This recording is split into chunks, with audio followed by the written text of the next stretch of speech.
안녕하세요. 미국 주식으로 은퇴하기 미주은입니다. 행복한 하루 보내고 계시죠? 어제는 제가 오전에 구글 예상 주가에 대한 짧은 영상 하나만 달랑 업로딩을 하고요. 그 이후에 새로운 방송을 여러분들과 나누지 못했습니다. 혹시나 제 영상 기다리고 계신 분 계셨으면 사과의 말씀을 드리고 싶습니다. 오늘 제가 방송하는 영상이요. 저 역시도 많은 자료를 찾아보고 공부를 좀 해야 됐고요. 준비를 하는데도 상당한 시간이 걸렸습니다. 그래서 짧은 시간 안에 이 영상, 이 방송 준비하지 못한 점 양해의 말씀을 드리고 싶습니다. 제가 오늘 준비한 영상은요. 리츠 주식 분석 끝판왕, 최고의 리츠 주식을 찾아라 라는 제목으로 방송을 진행하도록 하겠습니다. 오늘 방송 준비하다 보니까 그 양이 상당히 길어져서요. 오늘 리츠 주식 분석 끝판왕은 1부와 2부로 나누어서 진행을 하겠습니다. 보시는 분들 너무 지루할까봐 1부, 2부로 나눈 거니까요. 그 점 이해해 주시기 바랍니다. 자, 오늘 미주은의 이야기는요. 첫 번째 순서로 리츠를 알고 싶다. 리츠에 대해서 저보다 잘 아시는 분들도 많이 계시겠지만 미주은 패밀리 분들 중에 혹시 리츠 주식에 대해서 아직 관심이 없으셨던 분들, 리츠 주식에 대해서 공부를 해본 적이 없으신 분들이 계신다면 오늘 영상 보시고요. 아, 리츠라는 주식은 이런 거구나 라고 이해를 하실 수 있도록 준비한 내용입니다. 두 번째는요. 리츠 주식 대표 선수 선정 기준입니다. 제가 2부 순서에서 10개의 각기 다른 산업에서 최고의 리츠 주식 종목만을 선정을 해서 이번 리츠 주식 분석 끝판왕을 진행할 예정입니다. 그 10가지 종목을 선택할 때 제가 어떤 기준을 가지고 어떤 선정 기준을 가지고 엄선했는지 여러분들께 말씀드리고 싶습니다. 자, 세 번째는요. 리츠 주식 분석 끝판왕, 최고의 리츠 주식 10개 종목을 가지고 진행이 될 거고요. 끝판왕이라는 제목이 어울릴 수 있도록 철저히 하나하나 분석해 나가도록 하겠습니다. 마지막은요. Catch me if you want. 리츠 주식 분석 끝판왕의 내용을 토대로 미지훈이 맘대로 선정한 탑3 리츠주를 여러분들과 함께 공유하면서 이번 방송을 마치도록 하겠습니다. 그럼 바로 시작합니다.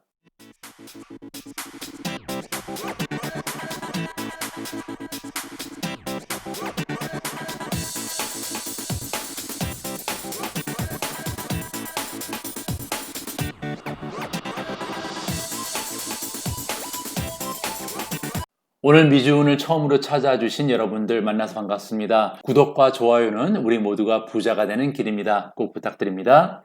자, 첫 번째 순서 리츠를 알고 싶다. 리츠에 대해서 생소한 분들은 이번 영상을 통해서 리츠가 이러한 식으로 투자하는 방식이구나 이해할 수 있도록 준비한 내용입니다. 리츠를 알고 싶다 첫 번째 내용은요. 리츠란 무엇인가부터 설명을 드려야 될 것 같습니다. 리츠는 Real Estate Investment Trust의 약자입니다. Real Estate는 부동산이기 때문에 부동산에 투자하는 회사들을 가리킨다라고 이해를 하시면 될 것 같아요. 리츠라는 투자 종목이 처음 주식시장에 토개된 것은 50년도 넘었다고 합니다. 1950년대 이후에 나왔는데요. 그때 나온 이유는 간단하겠죠. 우리가 리얼 에스테이트에 직접 투자하기 위해서는 그 투자금의 규모가 굉장히 크잖아요. 하지만 우리가 그렇게 커다란 규모의 투자금이 없이도 부동산에 투자할 수 있는 방법이 리츠를 통해서 생긴 거죠. 리츠라는 것은 즉 부동산을 관리하고 부동산을 사고 팔고 하면서 수익을 올리는 그런 투자 회사잖아요. 그런 투자에 우리가 간접 투자를 함으로써 우리가 부동산에 투자하는 효과를 간접적으로 얻을 수 있다. 이것이 리츠라는 투자 방식이 가진 가장 큰 장점이 아닐까 합니다. 리츠라는 투자 종목에 제가 하나 더 강조하고 싶은 부분이 있는데요. 바로 유동성에 관한 부분입니다. 무슨 말이냐면요. 내가 현금이 갑자기 필요할 때가 있잖아요. 그러면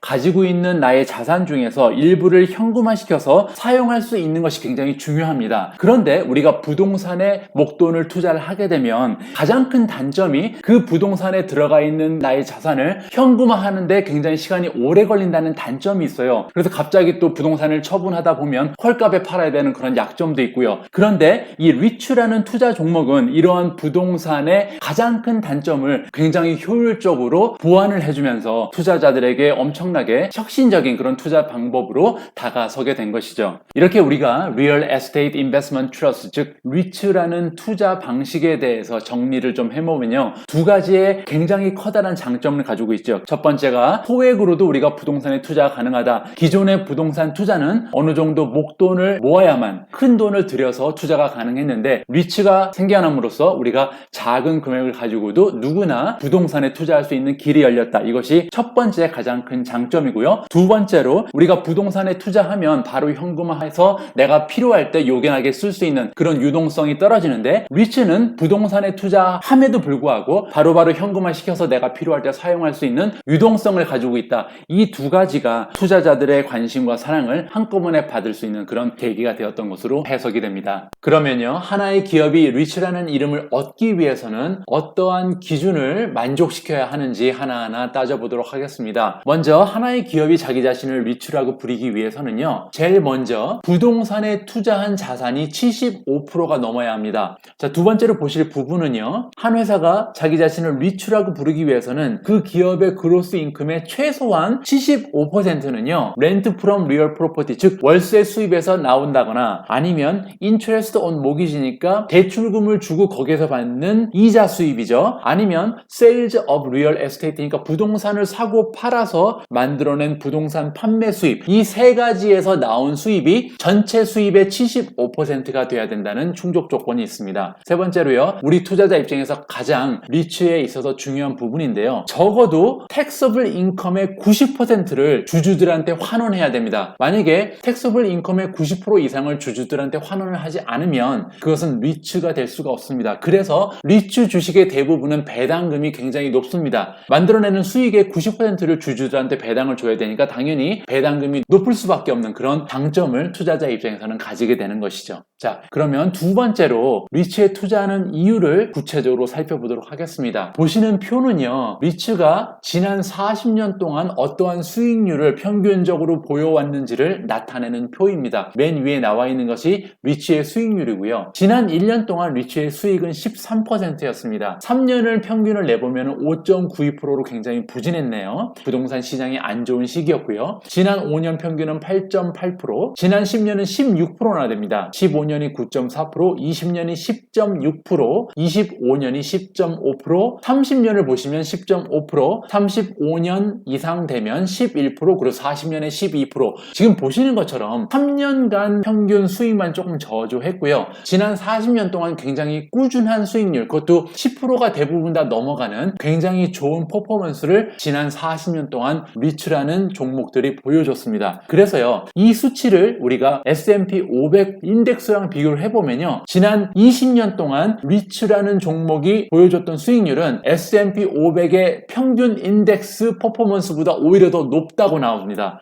그래서 리츠에 투자하면 마음도 굉장히 편한 투자 방식이잖아요. 왜냐하면 배당금이 계속 매달 또는 쿼터당 나오는 방식으로 수익이 생기는 구조이기 때문에 이렇게 오르락 내리락 하는 거 보면서 마음 아파할 필요도 없이 배당금을 주로 해서 그것도 S&P 500 인덱스를 넘어가는 수익률을 보여줬기 때문에 리츠가 많은 사람들의 사랑을 그동안 받아왔다라고 생각을 할 수가 있습니다. 그러면 세 번째로요, 리츠의 종류를 한번 알아보도록 하겠습니다. 그럼 첫 번째 리츠란 무엇인가, 두 번째 리츠에 투자하는 이유를 보시고 리츠에 대한 관심이 어느 정도 생겼을 수 있잖아요. 그럼 리츠가 괜찮은 것 같은데, 리츠에 관심이 좀 생겼는데, 그러면 리츠는 어떠한 자산을 가지고 있는지 하나하나 살펴보도록 하겠습니다. 첫 번째는 오피스 리츠라는 게 있습니다. 굉장히 이해하기 쉬운 부분이죠. 그러니까 빌딩 하나를 전체적으로 사놓고요, 오피스가 여러 개가 있을 거 아니에요. 그러면 그 오피스를 하나하나 렌트를 줘서 거기서 월세를 받는 식으로 자산을 운영하는 그런 리츠를 오피스 리츠라고 합니다. 자, 두 번째는요, 인더스트리얼 리츠가 있습니다. 인더스트리얼 리츠 같은 경우는요, 웨어하우스, 디스트리뷰션 센터가 좋은 예가 될 것 같습니다. 즉 물류 창고라든지 아니면 물류 센터, 요즘 들어서 이커머스라는 산업 분야가 굉장히 잘 나가고 있잖아요. 따라서 이커머스가 발전을 하려면 그들이 사용할 수 있는 물류 센터, 물류 창고가 필요한데 그러한 부분을 담당하는 리츠를 인더스트리얼 리츠라고 부릅니다. 다음은 리테일 리츠를 살펴보겠습니다. 리테일 리츠라는 것은 간단히 생각해보면 쇼핑몰이라고 보시면 될 것 같아요. 아니면 아울렛 센터, 그로서리 쇼핑 센터, 그리고 여기 보시면 파워 센터,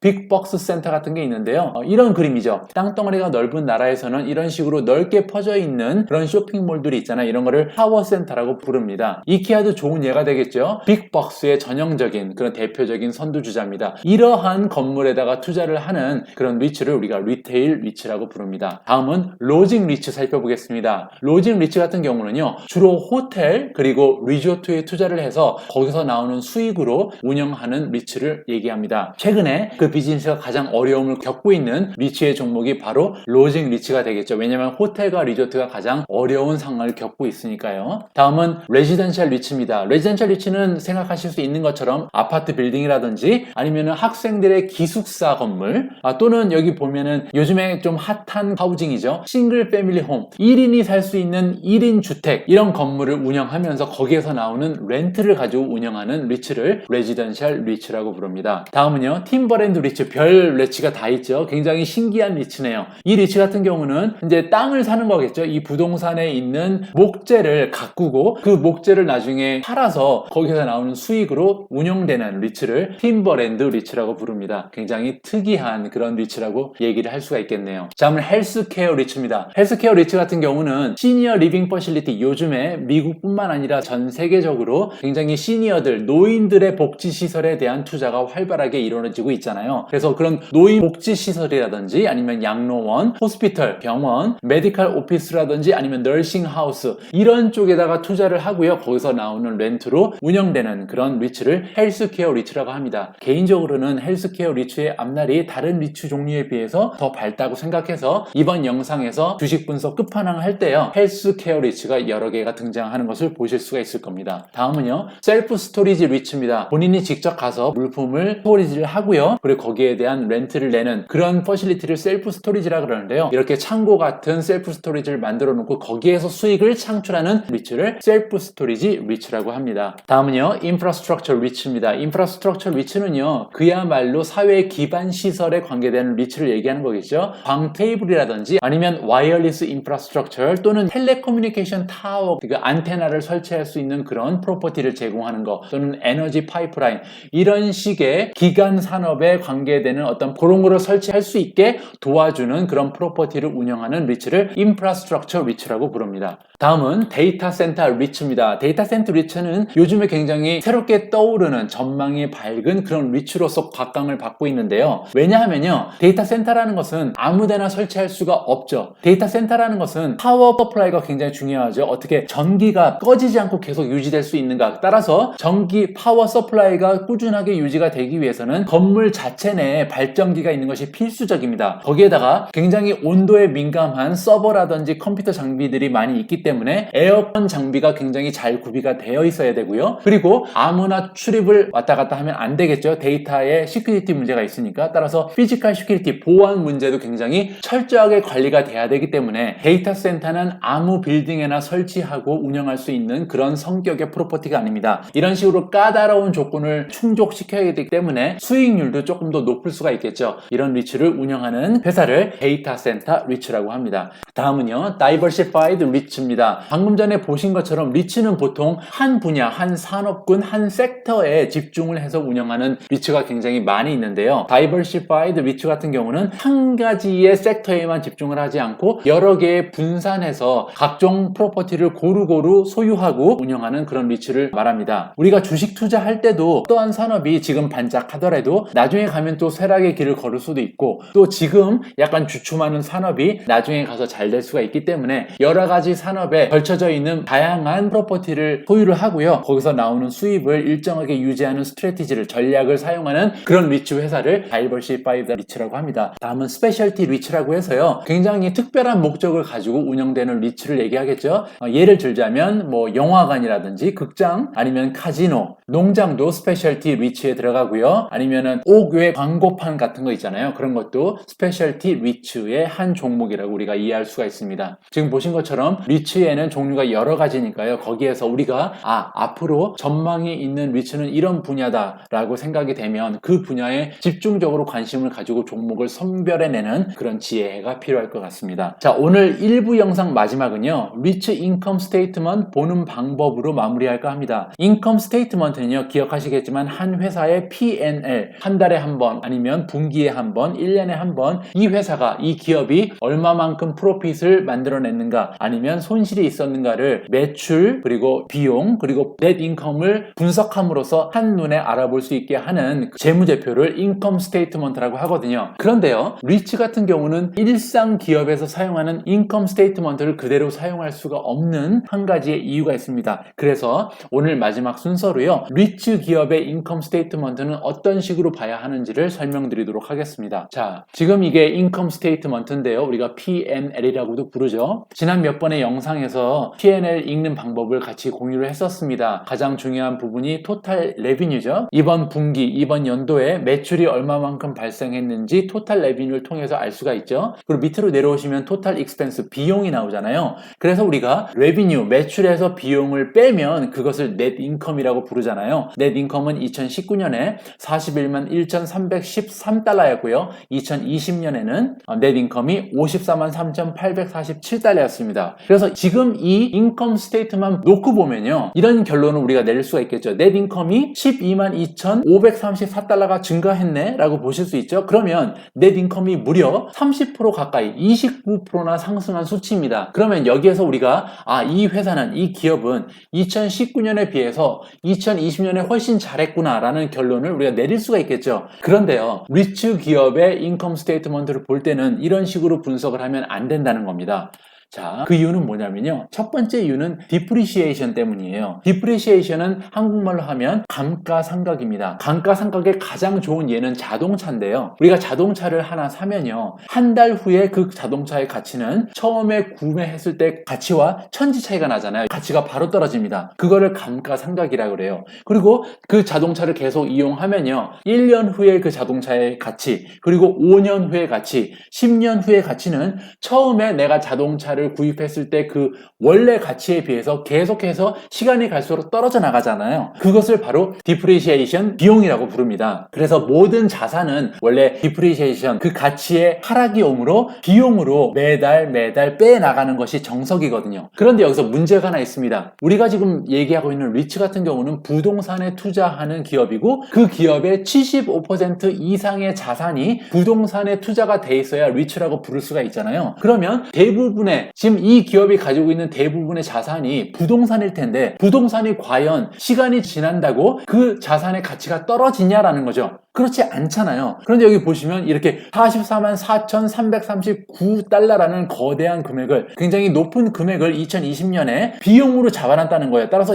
그래서 이 부분을 수정을 해야겠다. 그래서 등장한 것이 FFO입니다. FFO는요, Funds from Operation이라는 용어고요. 이 Funds from Operation, FFO는요, 리츠의 인컴 스테이트먼트를 재구성할 때만 사용하는 그런 특별한 용어입니다. Funds from Operation 계산법은요, 간단합니다. 넷 인컴이 우리가 정확하지 않다는 전제하에 FFO를 만드는 거잖아요. 그러면 어떻게 해서 이 넷 인컴의 수치를 조정을 하냐면요, 아까 말씀드린 것처럼 디프레시에이션이 감가상각인데, 감가상각이 실제로는 발생하지 않잖아요, 부동산이니까. 그런데도 비용으로 잡혔으니까 넷 인컴에 더해줘야겠죠. 그래서 디프레시에이션을 더해주고요, 그리고 애몰타이제이션도 더해주는데, 애몰타이제이션은 뭐냐면요, 이미 이전에 과거에 발생했던 비용을 지금 나눠서 매달 장부에다가 적어주는 걸 얘기하는 겁니다. 이거 역시 이번 달에 이 리츠가 프로퍼티에서 렌트를 받아서 창출해낸 넷 인컴에는 관계가 없는 비용이기 때문에 다시 플러스를 해주고요. 이 부분보다 더 중요한 것은 여기 세일즈 오브 프로퍼티인데요, 아무래도 부동산 자산이 75%가 넘는 그런 회사다 보니까 프로퍼티를 사고 파는 경우가 굉장히 많습니다. 그러면 어떤 달에, 어떤 해에 가지고 있던 자산의 프로퍼티를 많이 판매를 했다면 인컴이 굉장히 많이 늘었을 거 아니에요. 이 부분이 넷 인컴으로 들어갔을 텐데 그게 페어하지 않다는 거죠. 따라서 이렇게 프로퍼티를 팔아서 발생된 그러한 매출은 우리가 넷 인컴에서 빼야 된다는 이론이 성립하기 때문에 마이너스 gains on sales of property를 해주는 겁니다. 예를 들어서 하나 설명을 드려볼게요. 리츠 회사가 하나 있는데요, 이 리츠 회사의 넷 프로핏이 10만 달러라고 가정을 합니다. 그럼 10만 달러에서 그래서 디프레이션이 얼마였는지 보면요. 2만 달러라는 비용이 있지도 않은 디프레이션. 왜냐하면 부동산이니까 사실 감가상각이 필요가 없는데도 2만 달러를 지금 비용으로 처리를 해놨어요. 그리고 또 하나는 이 리츠 기업이요. 이번 해에 4만 달러짜리 하나의 부동산을 처분을 해서 이 4만 달러가 넷인컴에 지금 들어가 있는 상황입니다. 따라서 이 넷 프로핏을 우리가 FFO로 조정을 해보면요. 펀드 프롬 오퍼레이션은요. 10만 달러에서 디프레이션을 더해줘야 된다 그랬죠. 그래서 12만으로 올라갔다가 세일즈 오브 프로퍼티가 지금 4만 달러를 프로퍼티를 팔아서 발생한 인컴이기 때문에 이거는 빼줘야 된다 그랬죠. 12만에서 4만을 빼주면 결국 이 기업의 FFO는 8만이다라고 정리가 됩니다.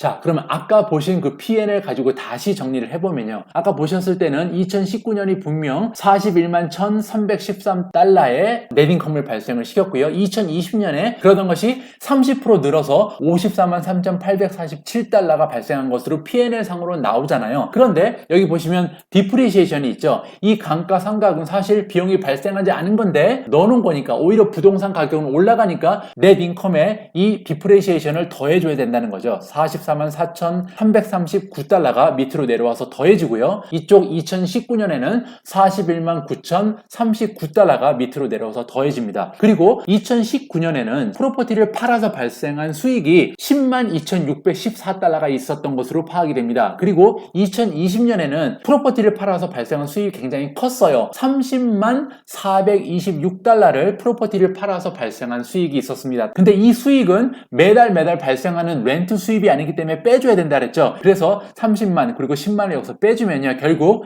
우리가 펀드 프롬 오퍼레이션은 2019년에는요. 83만 8,389달러로 오히려 올라가게 되고요. 지금 2020년 같은 경우는 2019년보다 오히려 떨어지는 수치가 나옵니다. 75만 7,598달러가 나오는 거예요. 그래서 리츠의 성적표를 우리가 평가를 할 때는 P&L 가지고 평가하면 안 되고요. 지금 보시는 것처럼 결과가 상당히 다르게 나올 수 있잖아요. FFO, 펀드 프롬 오퍼레이션을 사용해서 평가를 해보면 그 결과가 정반대로 나올 수도 있다는 점 우리가 기억을 해야 될 것 같습니다. 미존 오늘 1부 영상에서 준비한 내용은 여기까지입니다. 어떻게 리츠에 대해서 조금 이해의 폭을 넓힐 수 있는 그런 기회가 되셨는지 모르겠습니다. 저는 내일 영상에서 리츠 주식 대표 선수 선정 기준 그리고 실제로 리츠 주식 분석 끝판왕 10개의 가장 아름다운 주식들을 가지고 진행해 볼 거고요. 마지막으로 Catch Me If You Want 제가 맘대로 선정한 탑3 리츠주를 여러분들과 함께 공유하는 순서 내일 2부에서 갖도록 하겠습니다. 오늘 1부 영상 함께 해주신 분들 굉장히 감사드리고요. 내일 2부 영상도 꼭 소중한 시간 저와 함께 나누어 주셨으면 합니다. 우리 모두가 미국 주식 투자로 은퇴하는 그날까지 다 함께 화이팅입니다. 행복한 하루 되세요. 감사합니다.